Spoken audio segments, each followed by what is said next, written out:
Welcome to Wasatch Weekends. For this Friday edition, I'm your host, Ben Roof. We've got a great show in store for you today where I will be talking to Katie Wang of Park City Film about what they've got showing this weekend, as well as Sundance Film Festival, which starts next week. We'll also be taking a look at how to wax our snowboards in preparation for all this new snow. But a quick local announcement. The city of Park City has recently acquired a new snow groomer and they're trying to figure out just what to name it. So they're holding a poll online at engageparkcity.org to figure out what exactly to name the new snow machine. The current names in contention are Rosie B., Roy, Snowmater, Tilly, and Tommyknocker. So head over there to engageparkcity.org to cast your vote before the 24th when they're going to announce the name of the new snow groomer. But now, let's take a quick look at the local weather.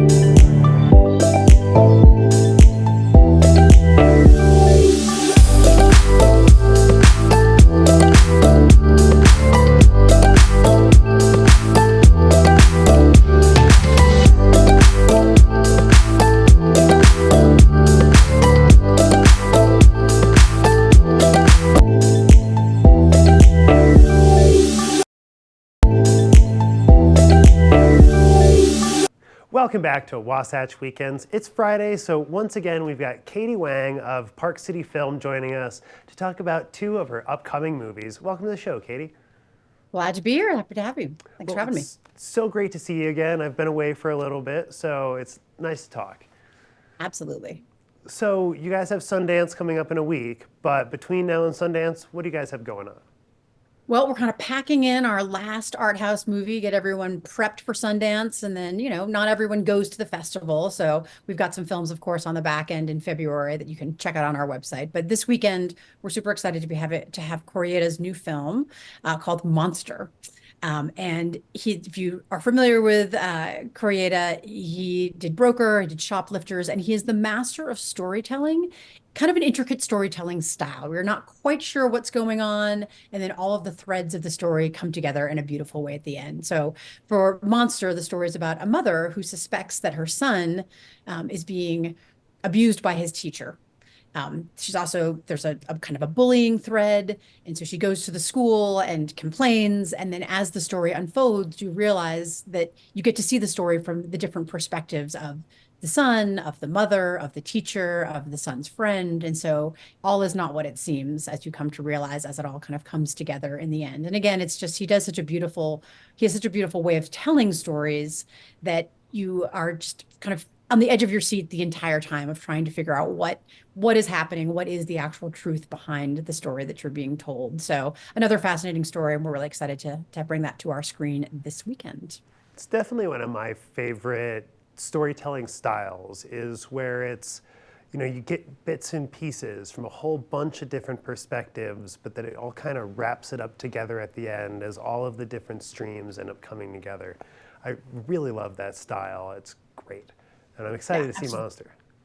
Yes, so it's great. I mean, I feel like a lot of kind of commercial films are, it's like a very linear trajectory, right? It's like, you know where it's going, you know how you're going to get there. And then we get to the end, you're like, well, you're kind of more or less interested in how it happened. But Introduce what's all of our lovely main characters in the first 5 minutes and have Exactly. a traditional rising action, falling action. If it's a Disney film, the mother dies and there's an evil stepmother, there's like all of those things.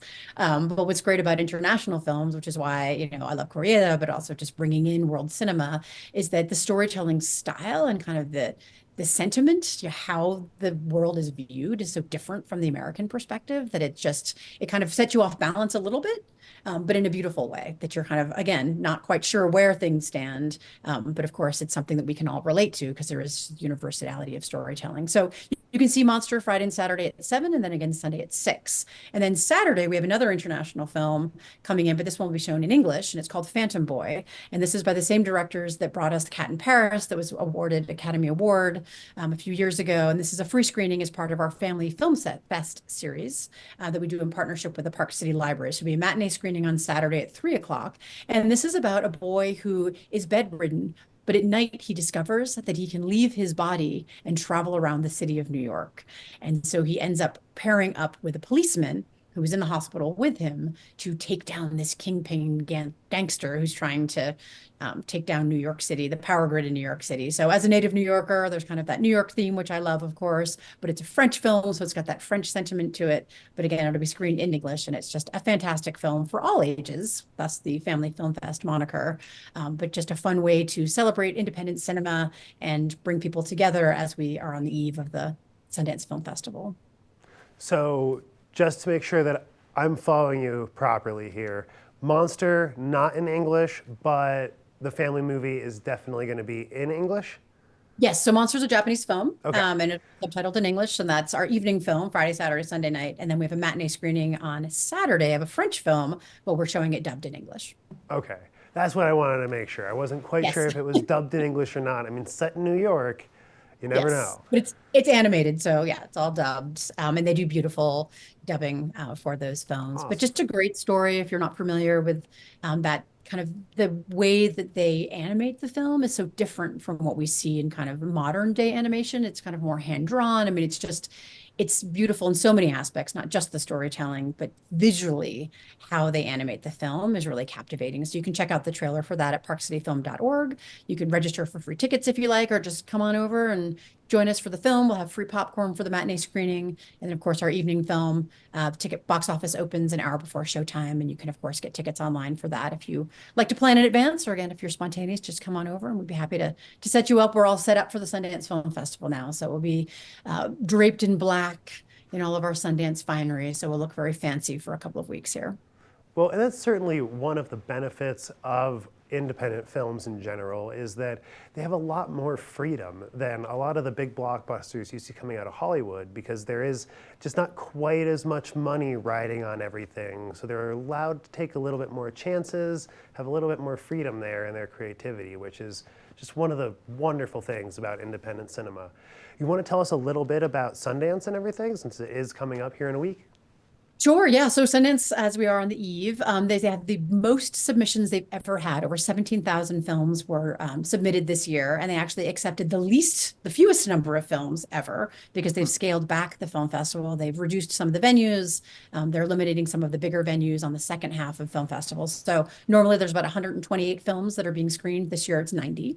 So it's going to be kind of a more concentrated boutique experience, I think, but still some great films that have been, in creation for the past couple of years. The pipeline is definitely full given the 17,000 submissions. But there's a great film about Frida Kahlo that's coming in, a documentary that's told from her diaries that I'm looking forward to. There's an episodic film called Penelope about a 16-year-old that kind of doesn't find her place in the world, so goes off into the wilderness to find kind of a new place for herself, which I think is kind of an interesting theme there. There's a film called Kneecap, which is about a Gaelic hip hop band, and it's the first Irish language film to premiere at the Sundance Film Festival. So kind of their origin story. Lots of films about music, Luther Vandross, Devo, Lollapalooza. So kind of something for everyone, but it's a really eclectic mix this year. And we're just looking forward to, again, seeing some great films that'll kind of pique our interest, intrigue us, challenge us, entertain us, as they always do at the Sundance Film Festival. So yeah, coming up in a week, stay tuned. Well, it sounds incredible. I can't wait. So let me ask you this. How do they whittle down 17,000 selections to just 90? What's the selection process like for the Sundance Film Festival?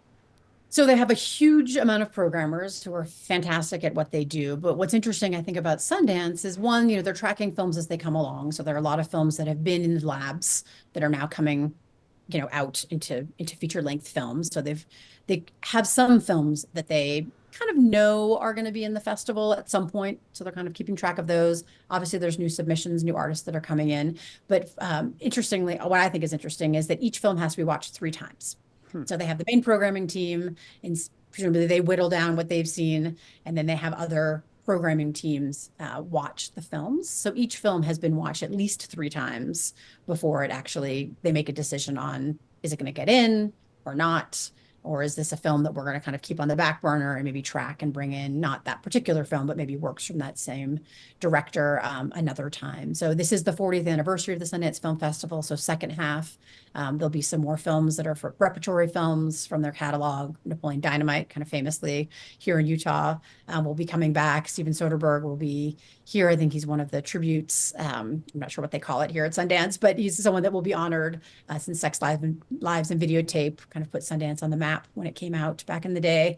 So just it'll be interesting to see kind of how they mix in the history of the Sundance Film Festival with what's going on currently. And it's not just films. I mean, people, I think, often forget that they have lots of talks, filmmaker panels, and those are always fantastic. So if you are in town for the festival, definitely take an opportunity to check out some of those kind of, it's not even like secondary opportunities, but it's just non-film events that are fantastic and really are, should be kind of top of your list. But generally speaking, people kind of gravitate towards the films because it's a film festival, of course. But, take that opportunity to see something slightly different and see these filmmakers, in their own words, what they're doing, what they find interesting, where they see the future of film going. Awesome. Well, Katie Wang, thank you so much for bringing all of this fantastic independent film programming and for helping organize the Sundance Film Festival. And make sure to check out Monster tonight, or not tonight, but this Friday. Oh, it is tonight. Friday, Saturday, and Sunday, 7 p.m., right? On Friday and Saturday, and 6 p.m. on Sunday? Yep. And then the matinee is at 3 on Saturday as well. Yes. Sorry, not 3, 4 o'clock. 4 o'clock. 4 o'clock. Awesome. 4 o'clock at matinee, sorry. Well, thank you so much, Katie Wang, for showing us all of this wonderful programming with the independent films and for telling us a little bit about the Sundance Film Festival. And we can't wait to see you again next week. Thanks for having me. We'll see you after the festival. Enjoy. Thank you so much and best of luck. We'll be right back with a little bit more Wasatch Weekends right after this.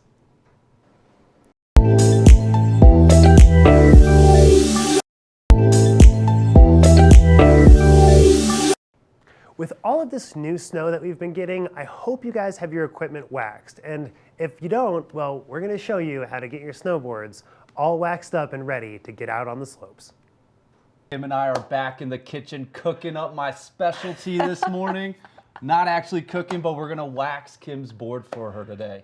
Kim, how many days have you ridden this board? Oh, that's a good question. Well, I got it at the end of the season last season, so Okay. it's still pretty new, but just not new enough where the factory wax is still on it. So Yeah. very excited for you to show me your expertise in the kitchen. Yeah, so the way the wax kind of works on a snowboard is you're actually melting the snow below you when you're snowboarding. Oh, interesting. So that wax kind of helps get a nice smooth glide on the kind of that layer of water you create, which is the science behind it. So it's important you wax your board probably every 2 weeks or so, depending how much you ride, but every 10 to 20 days you probably want a fresh wax. They come in different types. So for cold weather, there's a certain wax you use for when it's really cold. In the springtime, there's a different wax, a little bit warmer. So all sorts of science behind it. All the ingredients you need is an iron and some wax, okay? So I have a question for you Go about ahead. the wax. Yep. So how do you know which wax would you need for like winter or spring if you're new? Yeah, so they're pretty well labeled. One of the brands I really like is this Mountain Flow Eco Wax. It's this guy out of Carbondale, out of his garage, that made this, and he designs the boxes so it says a temperature, so Great. it's like a certain temperature that you're looking for. But today we're going to use a little Birds of Prey wax. This was a nice little gift that the Birds of Prey races gave to some of us. So we got our iron nice and hot. All we're going to do is just kind of melt the wax onto the board here. A 2-ingredient recipe. I'm a big fan of this. This is my kind of recipe. So you can kind of go as much or as little as you like. If you do too much, you just scrape it off at the end. That's kind of the next step. I kind of like to just do a nice little half the board. So you're just touching the wax to the iron, That's and it. just melts in little droplets, and That's you're just blending it all over the base That's of the right. board. So this is a pretty decent board. It's not super dry, but we're gonna get a nice layer of wax on it, kind of from the top to the bottom, from the nose to the tail, and we're just gonna kind of nice and evenly wax it in. The heat from the wax melts it again and kind of creates a nice little layer here. So this is a great activity to do late in the day. Yeah. Crack open a drink. You know, I usually like to do this for friends. You know, if you got that one friend in your group that you're always waiting on, you give them a fresh wax, and they're a little bit faster. So that's Hey, kind of let me help you out. That's kind of a trick here. So super simple, 2 ingredients. We're just gonna get the second half now. And yeah, I just waxed my own board a couple days ago, so I'm okay for at least a week here. Now, as you're melting it, so you took the iron and the wax and you're melting it onto the board, and now you're kind of remelting it as you evenly distribute it. That's right. But the wax like dries very quickly. Yes. Okay. Yes. Does the heat, like, is it still hot? I mean, I'm not going to touch the other end because. No, it's not super hot. You definitely want to be careful because we have a hot iron in our hands, so that's kind of the most dangerous thing, or you know, you don't want to touch your fingers. As you can see, I'm holding the wax all the way on the iron, so that's where you want to be really careful you're not sticking your fingers on the iron. And this is just you know, it's nothing special. This is just an iron you could iron your clothes with, right? So Okay. it's not anything crazy. You could get these at any of your local ski shops usually. Could you get one maybe at Walmart even if Probably, you didn't have yeah, access to for it? sure, for sure. And I've had this iron for 10 plus years, and it's just part of my kind of snowboarding equipment at this point. So I like to get the tail and the nose as well. I never know how much you're going to be buttering around and Yeah. keeping your nose and tail up in the air, but kind of give it one last look at those last couple ones that we might have missed. And we're just creating a nice little layer of wax here on the snowboard. Well, it looks great, and you can just see it doesn't matter if it's super evenly distributed because you mentioned there's another step after this. That's right, that's Yeah. right. So it's pretty straightforward. This is where we'd maybe crack another drink, give the wax a chance to settle here before we start scraping it. Some of the other tools that I like to use, we've got this kind of like rock edge. This is going to sharpen our edges for us, which is really important. We want sharp edges to grip the snow, right? So if you have kind of dull edges, it's harder to make those turns. This is a very similar kind of step-by-step process for the skis.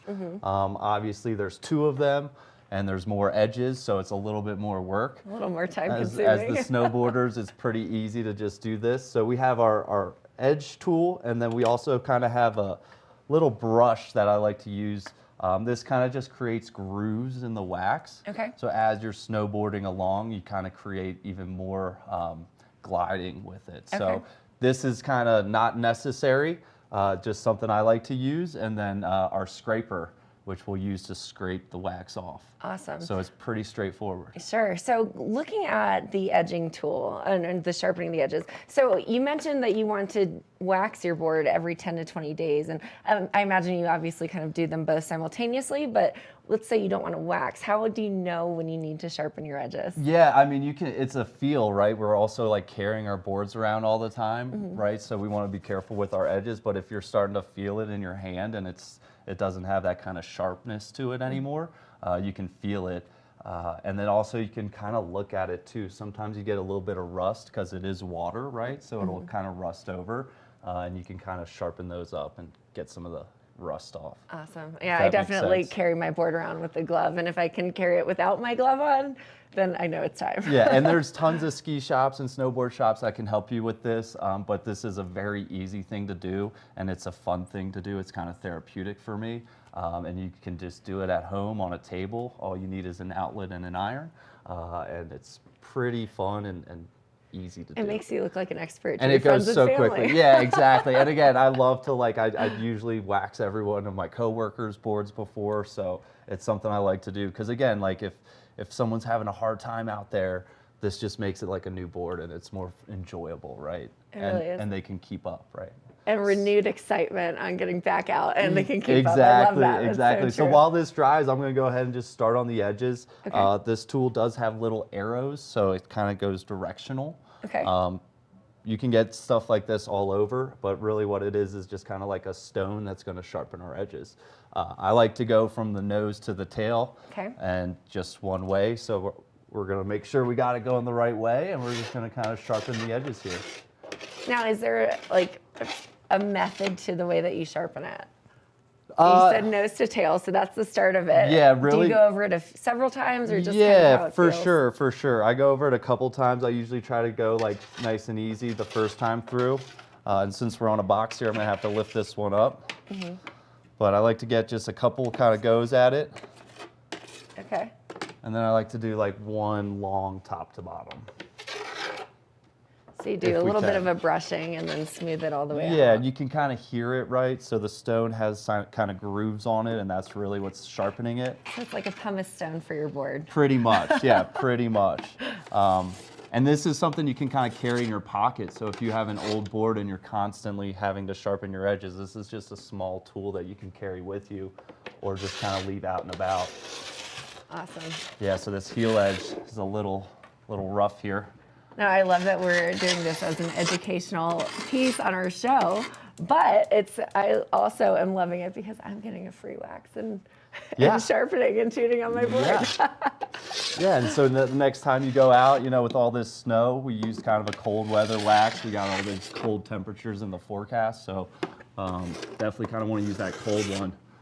And then it's tough and then as it heats up, you kind of want a different wax. So it's a little playing that game of what's the temperature, what's the wax I want to use. I usually have 2 to 3 waxes in my bag to use. And again, all we need is just something kind of to put in between our bindings, prop it up, and an outlet. And it's pretty straightforward. So this is feeling pretty dry. You can feel it's still kind of warm, right? Yeah, it is.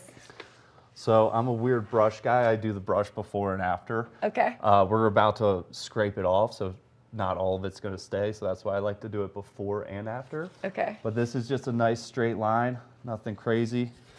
You're not going to hurt your board doing this. If anything, you're going to help it. The only things to worry about are putting too much wax on. Okay.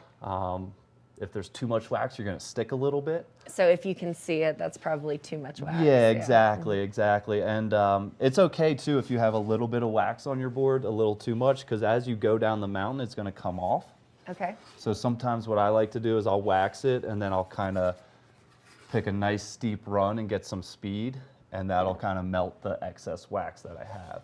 So I'm going to scrape it as much as I can. Okay. And then all we're going to do is use our scraper tool. Okay. And we'll see how this works on this box, but we're just going to kind of push it down and see how that wax is starting to come up. Yeah, looks great. So we'll do that a couple times, get the wax off, edges are sharp, and we'll be ready to rock. I'm ready to go straight on the mountain with you today. Easy, yeah, and all that snowfall and all of the waxing that we just did. Let's go. And that's, you know, about 10 minutes or less, or you could let it sit for longer and take your time and make an evening of it, but it's pretty straightforward. Sounds great. Well, it looks like Ross and I need to get out on the mountain for the rest of the show, Yes. even though we'll be here in studio. We'll be right back after this.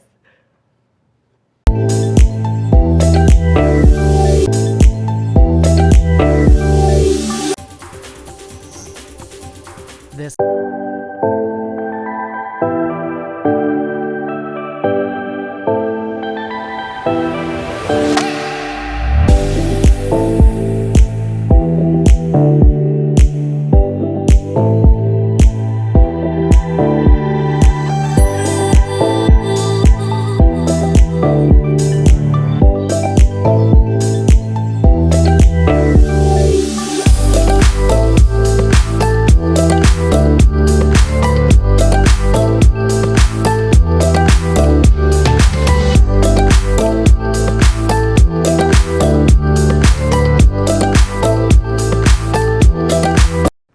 Well, that's all the time we have for this Friday edition of Wasatch Weekends. Thank you so much for joining us, and don't forget to tune in to tomorrow's edition, where we're going to be talking to recruiter guy Bill Humbert, as well as showing you some delicious wintertime meals. Until then, I'm Ben Roof, this is Wasatch Weekends, and we will see you tomorrow.